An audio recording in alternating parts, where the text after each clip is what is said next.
see from your program, this is the transportation panel. And panelists with me today are Bob Reagan, Douglas County Timber Operators, Kim Stearns, Public Information Officer at Jackson County Airport, and on the air freight side of the airport issues is Wayne Myers from J&P Cycles.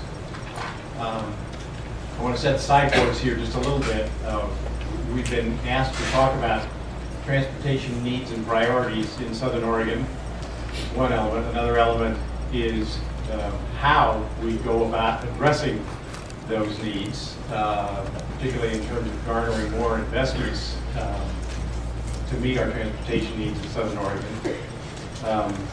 Third element is in relation to the rest of the state, because we're not here on an island, and we have to think about not only our needs, but the needs that we have that are addressed in the rest of the state as well.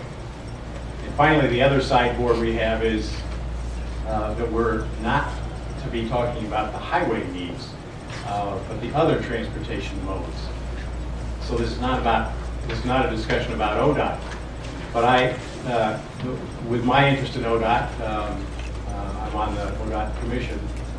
I have to say that as we talk about garnering additional investments in Southern Oregon, we have to realize in terms of highway investments, the funds are very limited.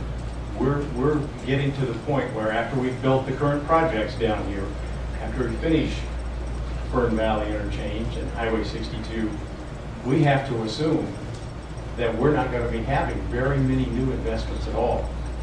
We have just enough money, not even enough really, to maintain the highway system we have. And so we have to be thinking very carefully about priorities and being very strategic about where we do spend our money. And the same is true for these other modes. We don't have funding for rail.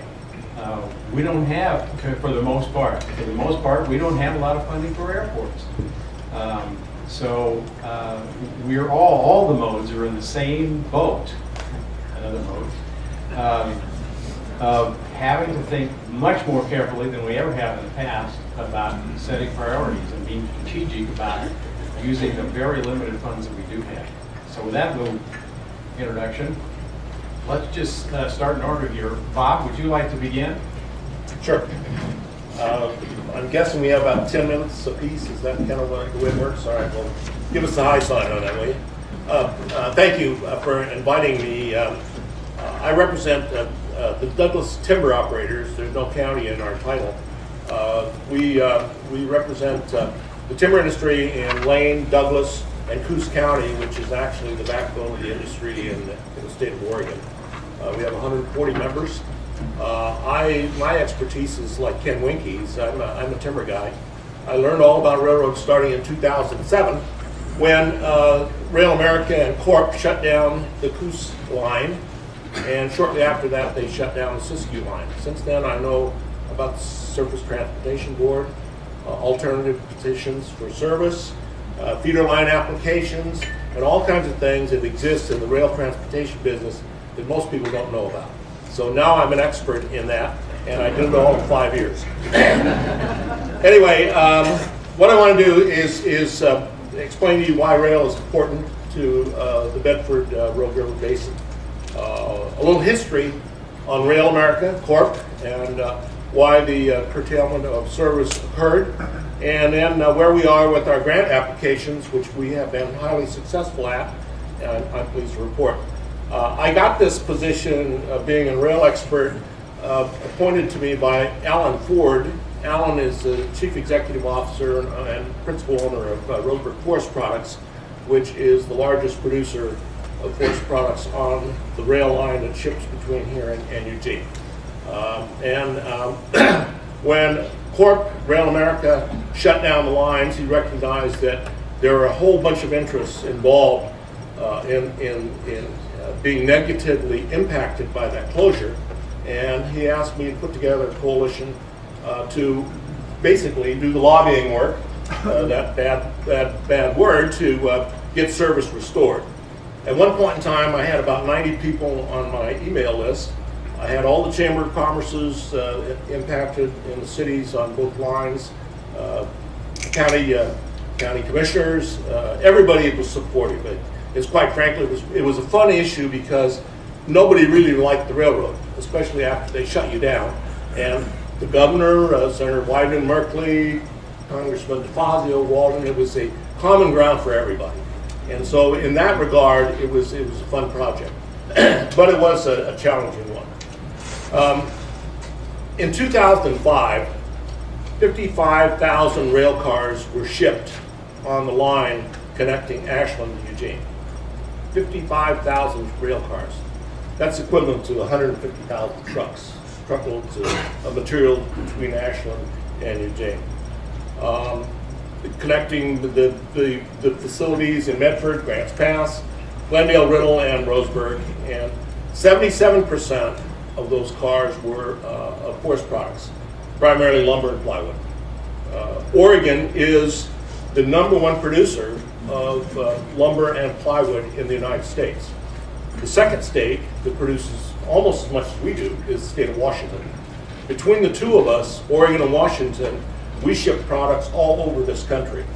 Our major markets are in California, Arizona, Nevada, Denver, Chicago, and even New England.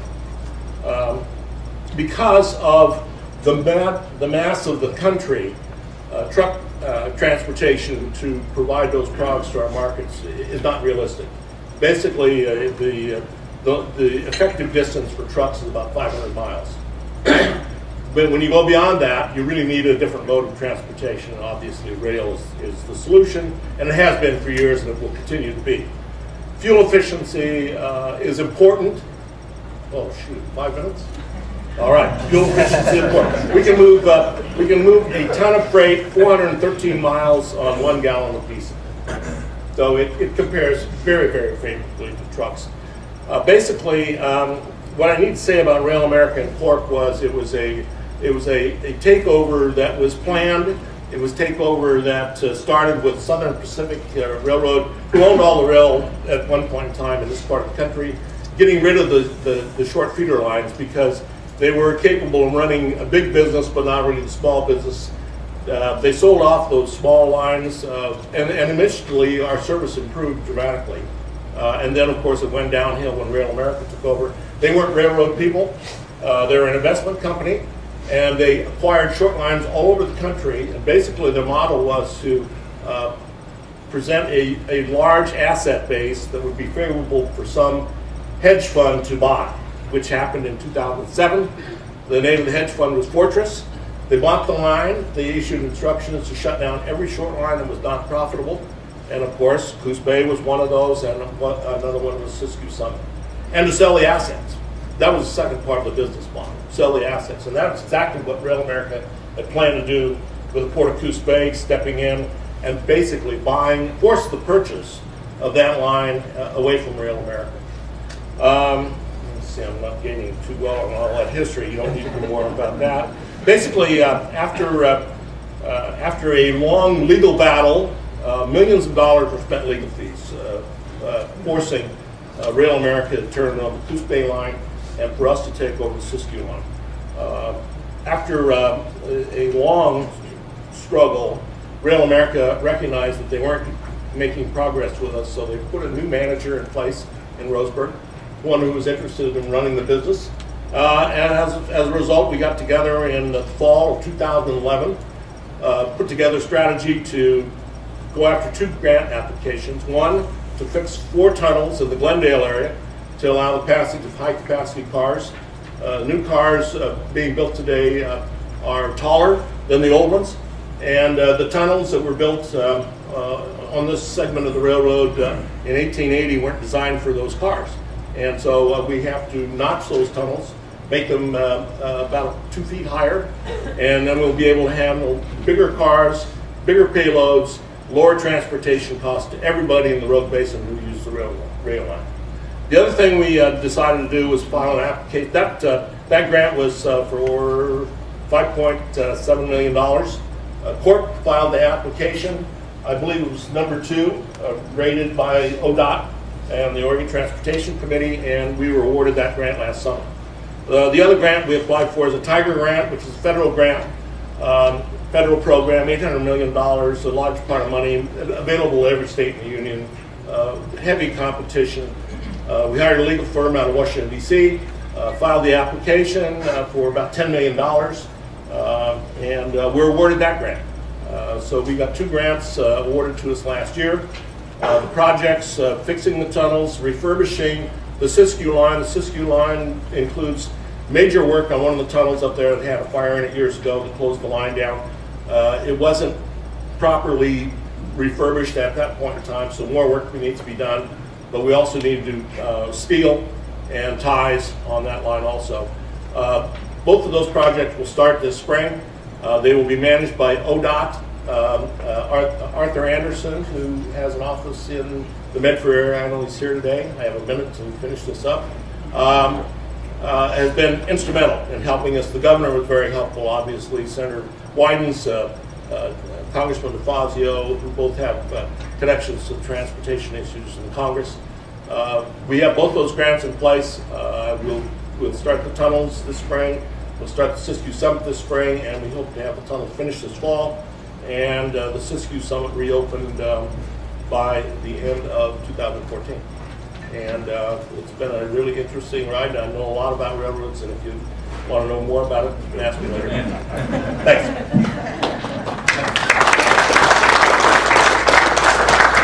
Thank you, Bob. We haven't just in recent years made some real progress on opening up the line again here, but we have a long way to go to make it really effective service. On the issue of air passenger transportation in Southern Oregon, its needs and strategies that we might adopt for pursuing those needs. Why don't you go ahead, Kim, and give us your 10 minutes. It won't be 10.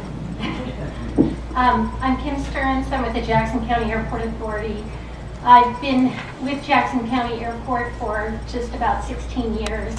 Within that time frame, we have extended our runway from 6,700 feet to 8,800 feet to accommodate larger aircraft. We're looking at completing what we believe to be our second best year for passenger travel from 2012. We're still getting those numbers in, but we're estimating that at over around 644,000 total passengers for 2012. So we're very pleased with that. In terms of the airport, we do have a rich aviation history here. The airport is owned by Jackson County, but it does lie within the city limits of Medford. It, like railroads, is important, I believe, to drawing businesses and economy, because as railroads, wherever a railroad was planted in the 1800s, that's where your populations grew. So Southern Oregon, for us, our airport, I think, is a jewel in the crown. As part of the 16 years that I've been there too, we've completed a brand new facility, terminal facility, a brand new air traffic control tower. So basically, we run off of not local county tax dollars, but we get our funds from revenues. And those revenues come from hangar rentals, property leasing, landing fees, fuel flowage fees.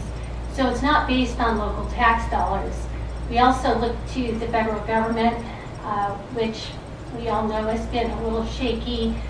FAA just went through 13 seasons of appropriations, never having money truly allocated, just on short term. This last year, it finally got a 3-year appropriations bill.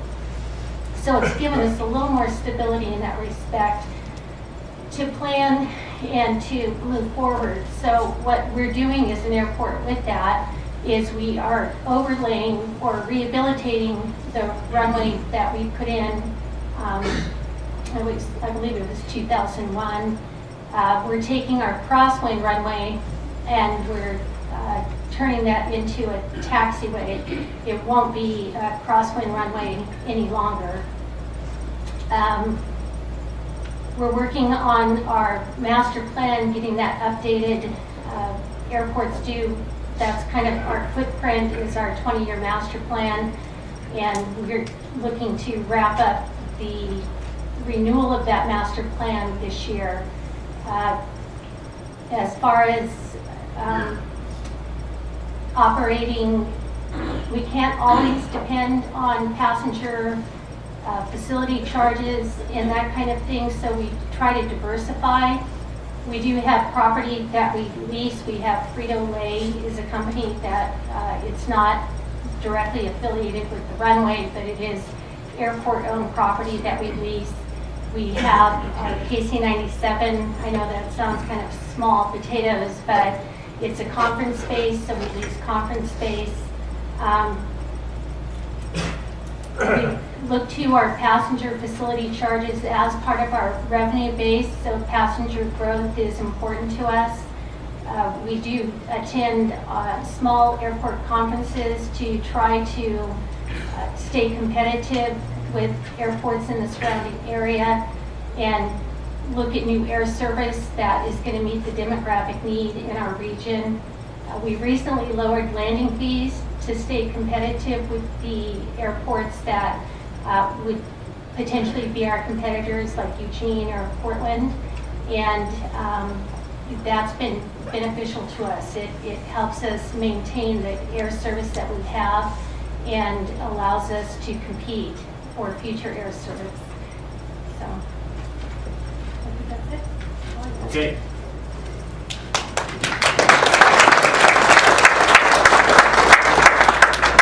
Wayne's with a company that uses that airport a lot. And maybe, Wayne, you should start by telling us a little bit about your company. Wayne is head of distribution, and obviously that means getting stuff out to the airport and to the rest of the world. But tell us a little more about the company, but also about what you see as being needed to make it work better for you. Well, good morning. My name is Wayne Myers. I'm with J&P Cycles, and most recently we have merged with Motorcycle Superstore out of Medford. I'm residing out of Iowa, originally from there. And in my position, we formed another company really called Mag Retail, where we're going to look at both companies now and trying to garner their best practices and combine those two companies who primarily deal in the same type of business. J&P is an aftermarket motorcycle parts company, the largest distributor in the United States. There we go. Is that better? And Motorcycle Superstore, although they deal in parts, they're primarily with the gear that goes with that. So the two are really a good match for each other to be in business together. That's part of my reason to being here. I'm on a trip out here as well, as we're bringing roughly 10 to 12 more jobs out to this area from Anamosa, Iowa, because the importance of the customer service portion of our business is really what's driving us today. Amazon is setting that standard for all of us to follow, and they're getting their goods to their customers right now 2 days minimum, 1 day, and I really think Amazon is going to push to get things delivered same day for their customers. You know, in my generation, you know, the baby boomers, it was okay for us to get packages in 3 to 5 days. We anticipated getting that, and that was a good experience for us.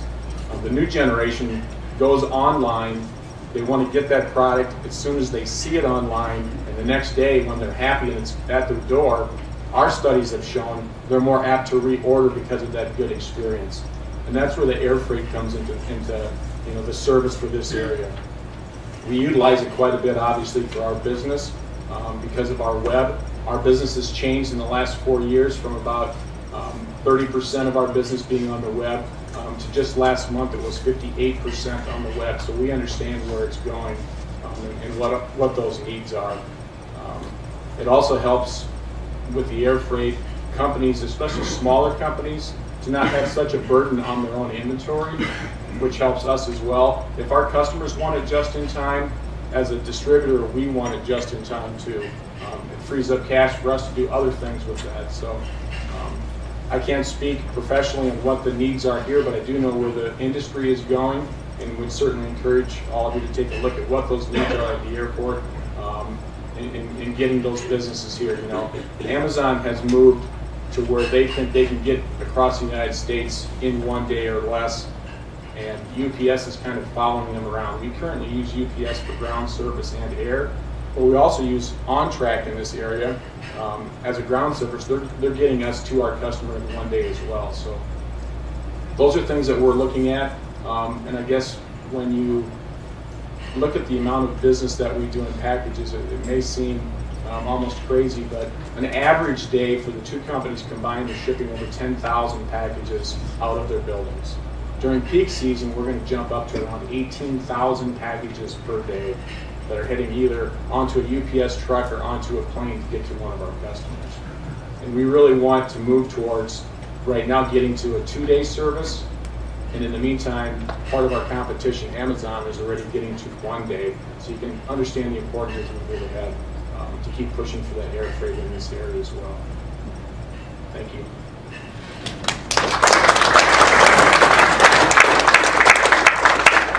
By my reckoning, and Colleen, you can correct me if I'm wrong, I think we have 10 more minutes. That's correct. Yes, time for questions. Okay, what I would like to do, if you'll allow me, Ron, is to pose a question to the panelists and then pose the same question to all of you, and you can sort of incorporate that into the questions you have of us. But to me, an essential question is what one thing, if you could do one thing, what is that one thing that should be done to make the transportation system work better for the economy of this region? But make it one thing that should be done that could be done. Don't tell me we want to have great rail passenger service. I'm talking about something that could be done. So could each of you just take 15 seconds and give me an answer to that question? Sure, I'll start off. I think the one dream that I would have from a distribution standpoint is trying to leverage the companies in one specific area. As part of that process with negotiating rates through UPS or OnTrack or whoever that company is singular. And I think it would be a new frontier to combine those efforts to get, because it's all based on volume that you're generating to try to reduce those rates. But if you looked at the total packages going out as a community on air service and try to pull UPS into those conversations, I think that there'd be some benefits across the board for all of the businesses instead of each one individually trying to create that standard for themselves. Okay. Bob? Well, first of all, I forgot to mention one thing. Let me just add one thing. One other significant thing happened in the railroad business, and that is on December 28th, our short line was purchased by a larger short line called Genesee, Wyoming. Genesee, Wyoming is a major shipper of all kinds of things across the country, but they're railroad people. Who ran our section of railroad for the last 15 years have been investment people. Had a totally different view of what they should be providing as far as service goes. So that's the other good news that I forgot to share with you. I'm going to switch hats on you and turn into a timber person. Part of the reason we're having the difficulties we're having in short lines all over the Pacific Northwest is because of the shrinkage of our industry.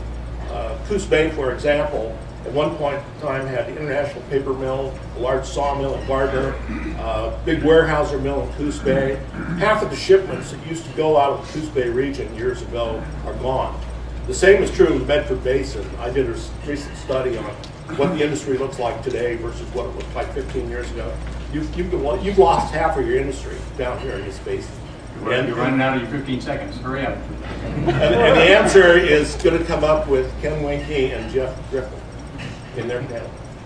All right. Kim? One thing that we won't do is we won't be getting Southwest Airlines in here.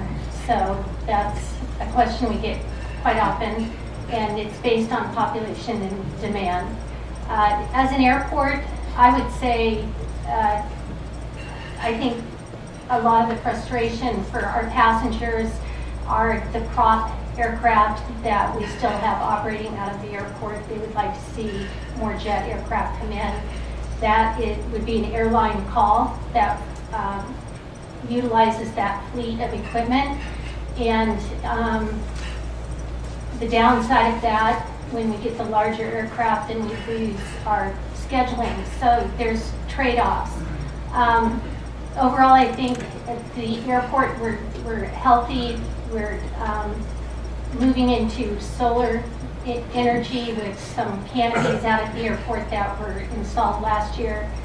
And I think reducing our landing fees was the goal that we set. And I think that we're going to see the results of that. That's going to be positive for us. Okay, now turning to the audience. Either respond to my question about what one thing should and could be done, or pose your own question. Bob, what kind of condition is the rail and the ties and all of the structure of the rail between here, or for instance, Roseburg and Wairika? Can you give us some idea of what condition it's in? Yeah, actually, the worst part of the rail condition is between Ashland and Wairika and Weed. And that's where ties, steel, it's all outmoded stuff that they still have on the ground. That all has to be replaced. The rest of the line, the operator has been maintaining it, and I have all confidence in the world that Genesee, Wyoming is going to do a better job maintaining this line than we've had in a long time. Other comments, questions? Some time ago, Horizon Airlines had mentioned about moving part of their base of operations down here. Has that happened yet? And if so, what does that mean to the economy here? They did do that. They have domiciled some of their crew down here, so it's added 104 people living and working out of this region. They've also put a maintenance base here in Medford. So they have 15 to 18 individuals that rotate in and out of that facility, but while they're here, they're spending anywhere from a week to 2 weeks working on aircraft. So we have seen growth in that respect.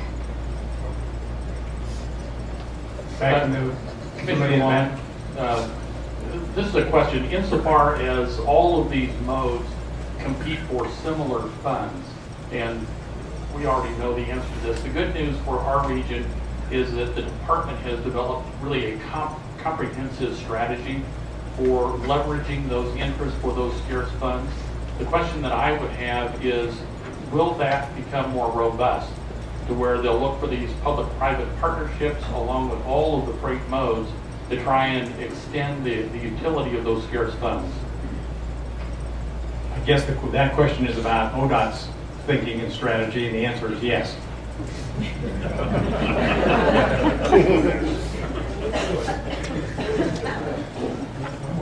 Okay. Mark. Regular demand for more flights into the area, more cost-effective, regular scheduled flights into the area. And I'm just curious if there's been any kind of studies that assess the actual need and the demand, and if there's anything in the works to make that happen. That is something, like I said, when we attend the Small Airports Conference that we look at. When Byrne goes down to those, he takes the opportunity to meet with 4 to 5 air carriers to discuss the potential of bringing that service here. In respect to growing that base in San Francisco, the primary carrier for that area is United Express. And